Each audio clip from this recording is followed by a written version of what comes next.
Is getting a fundamental change made at Facebook as easy as calling a vote? TechCrunch reports law student Max Schrems is doing just that.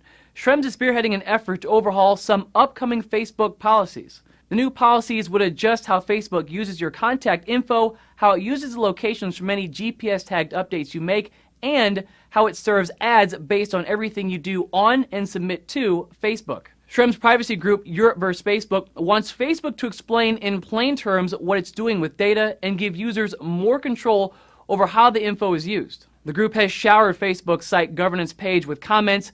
Per Facebook's own rules, any issue that gets more than 7,000 comments automatically goes to a vote. Whether the changes get past the voting stage is another matter. The Register explains, he's posted up a list of suggestions, but unsurprisingly says Facebook isn't interested in discussing the issue further and certainly isn't promoting the voting process other than via a link on its corporate pages. A binding vote requires 30% of Facebook's user base to get behind the issue.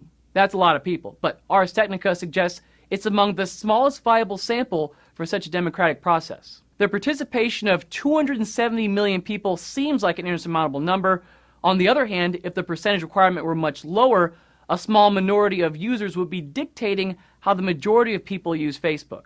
High bar aside, the Next Web calls the vote an act of absolute transparency on Facebook's part. By allowing its users to have a say in the process, Facebook hopes to avoid any situations where users are blindsided and start complaining.